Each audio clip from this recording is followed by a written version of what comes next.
नमस्कार, बहुत स्वागत है आपका। आप देख रहे हैं ग्रैंड धर्मा सन्मार्ग।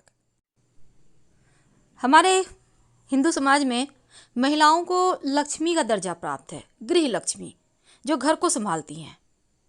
अब घर को संभालना कोई मामूली काम नहीं है। एक दिन कोई पुरुष संभाल के तो देखे, फिर मजा आएगा, क्योंकि बहुत सारे कार्य होते हैं और घर में जितने लोग हैं सबको समय पर सब कुछ हाथ में मिल जाता है। सिर्फ एक दिन महिलाएं बीमार हो जाती हैं तो पूरा घर अस्त व्यस्त।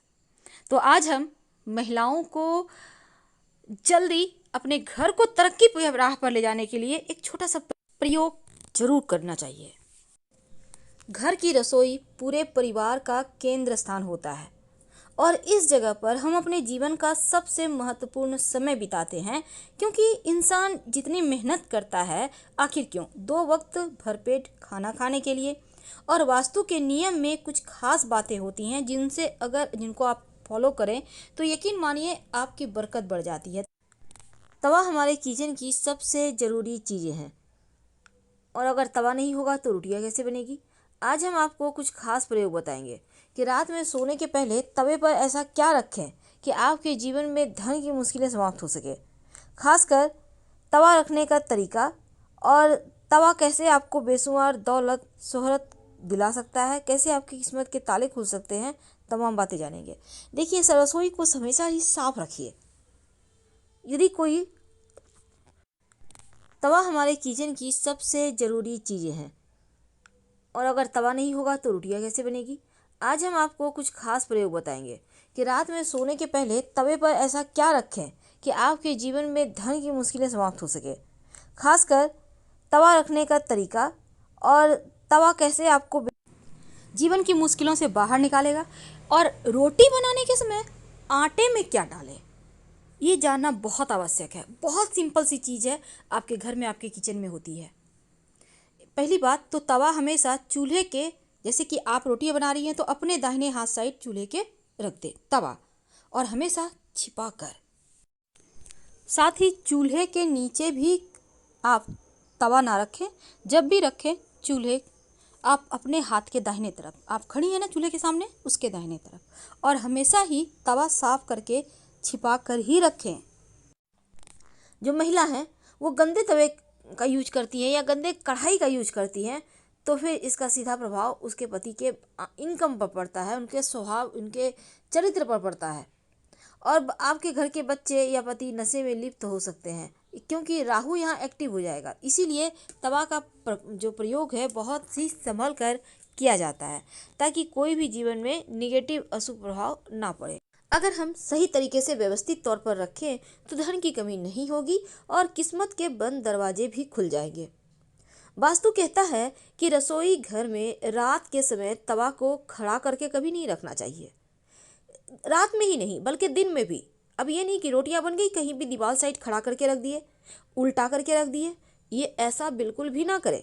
क्योंकि जब रोटियां बन जाए उसके बाद तवे पर एक छोटी सी, जिसको हम कहते हैं पिछला रोटी, बनाकर जरूर डालें।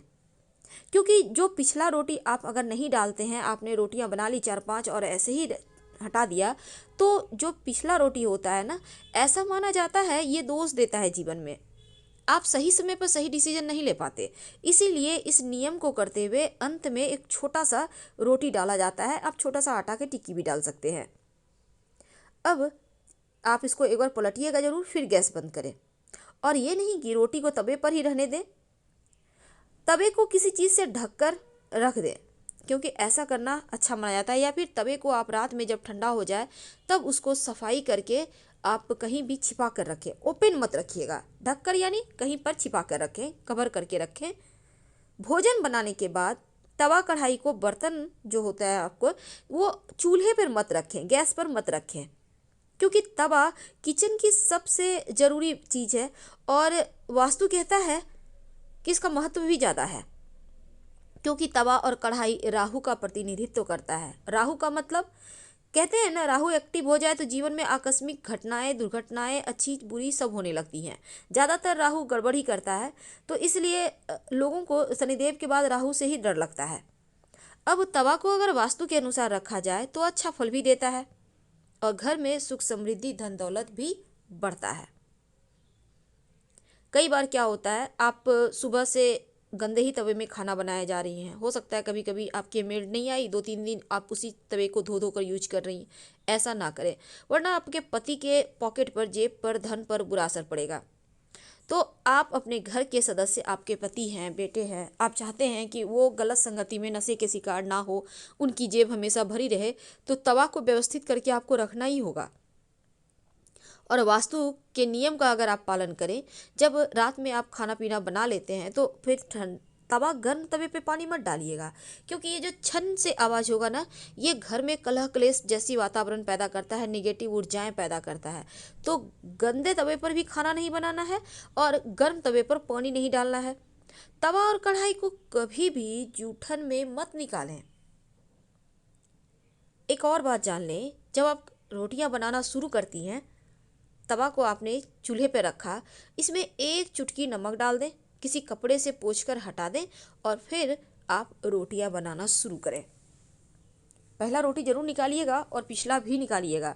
तमाम नकारात्मक जो चीज़ें हैं वो समाप्त होगी और सकारात्मक चीज़ें घर में आएंगी। रसोई घर में आपके जो तवा है, कढ़ाई है, अब ये नहीं कि आपने सफाई किया उल्टा करके रख दिया, मत रखिए, क्योंकि उल्टा अगर तवा कढ़ाई को रखते हैं तो जीवन की परेशानियां बढ़ जाती है। हमेशा आप अपने किचन में, जो जहां आपका गैस चूल्हा है, उसके दाहिने तरफ तमाम वस्तु को रखें। तवा को, कढ़ाई को आपको उठाने में, निकालने में भी सुविधा होगी और वास्तु भी यही कहता है।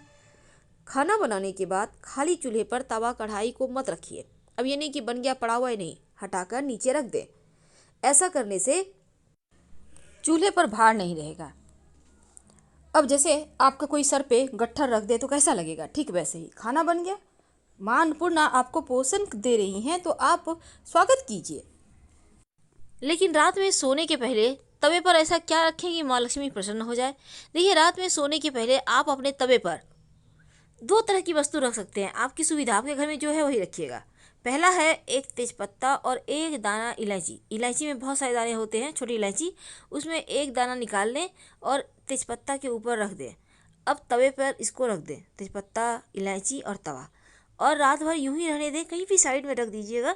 और अगले दिन सुबह आप तेजपत्ता और जो आपने इलायची के दाने रखे हुए हैं तवे पे, उसको ले लें और लेकर आग में जला दें।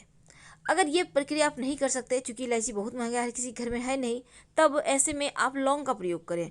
रात में सोने के पहले लौंग रख दें तेजपत्ता तवा पर और अगले दिन सुबह उसको जला दें। जिस तरह से आपने तेजपत्ता और मिर्च यहाँ पर इलायची के बीज जलाए थे, उसी प्रकार आप लौंग को जला दें। सुबह सुबह उठकर ये प्रयोग करना है, यानी रात में आप रख दीजिए और सुबह में जलाइएगा। लेकिन तवा को हमेशा ही चमका कर रखें, नींबू नमक के सहारे ही चमकाएं, पर चमकाइए, क्योंकि जितना ज़्यादा तवा शाइन करेगा। लेकिन ये नहीं कि अब ईंट पत्थर लेके खुरच रहे हैं, ऐसा मत कीजिए। गर्म पानी में डाल दें, नींबू रगड़ दें नमक के साथ, वो साफ़ हो जाएगा। तो जितना ज़्यादा स्क्रैच कम होगा, जितना ज़्यादा स्मूथ रहेगा, चमकेगा, उतना ही खूबसूरत तरीके से आपका भाग्य भी चमकेगा। बहुत सिंपल है। आप कुछ ना मिले तो मान लेते हैं इलायची चूँकि महंगा है, तो सिर्फ लौंग भी आप जला सकते हैं या फिर सिर्फ तेजपत्ता भी जला सकते हैं। वैसे भी तेजपत्ता जलाने से नकारात्मक ऊर्जाएं शांत हो जाती है, दूर हो जाती है और जीवन में खुशियाँ आती है। पर एक बात हमेशा याद रखिए, घर की जो महिलाएं हैं कभी भी बिना नहाए रसोई घर में प्रवेश ना करें, नहीं तो स्वास्थ्य की समस्या ज़्यादा परेशान करेगी। और वास्तु के अनुसार कभी भी घर का किचन और बाथरूम आमने सामने मत बनवाइएगा। अगर ऐसा है तो पर्दा डाल दें। घर के मुख्य दरवाजे के ठीक सामने भी किचन नहीं होना चाहिए, अगर है तो यहाँ भी पर्दा डालें। तो चलिए जानते हैं आखिर आटा में क्या डालेंगे। देखिए, जब भी आप आटा पिसवाती हैं, शनिवार को पिसवाने का प्रयास करें। अगर रेडीमेड आटा खाती हैं तो उसमें 1-2 तुलसी का पत्ता श्री हरि के चरणों में अर्पित कर सुखाकर फिर डाल दें। जब भी आटा गूँथेंगी थोड़ा सा दूध डालकर गूँथिए। पानी तो डालना है, आप चाहें तो पूरा का पूरा दूध से गूँथ सकती हैं, लेकिन 1 चम्मच, आधा चम्मच दूध जरूर डालें रोज, सुबह शाम, जब भी आप रोटी बनाती हैं। जब दूध डालकर आप आटा को गूँथेंगी, रोटियां बनाएंगी, चूल्हे पर जब ये रोटियां सिकेंगी तो जो जला हुआ दूध का आटा के सहारे खुशबू उठेगा ऊपर, वही तो है सकारात्मक ऊर्जा को बढ़ाने वाला, माँ लक्ष्मी को खींचा आपके घर ले आने वाला। तो ये प्रयोग अद्भुत है, इसको करके देखें। जब भी रोटी बनाती हैं, रोटियां ना गिन के मत बनाइएगा, आपसे हम रिक्वेस्ट करते हैं, क्योंकि रोटी गिन के नहीं बनाई जाती। आप एक नाप होगा, आप आटा निकालती होंगी, आप एक अंदाज रखिए कि हाँ इतना निकाला है तो इसमें अमूमन इतना रोटी बनेगी। गिन के मत बनाइए। अब नज़र पड़ रही है, देख रहे हैं, वो अलग चीज़ है, पर होते हैं ना बहुत सारी रोटियां बना है तो गिन के देख रहे हैं कितने कितने बने, ऐसा मत कीजिएगा। फिलहाल विदा लेंगे। हर हर महादेव।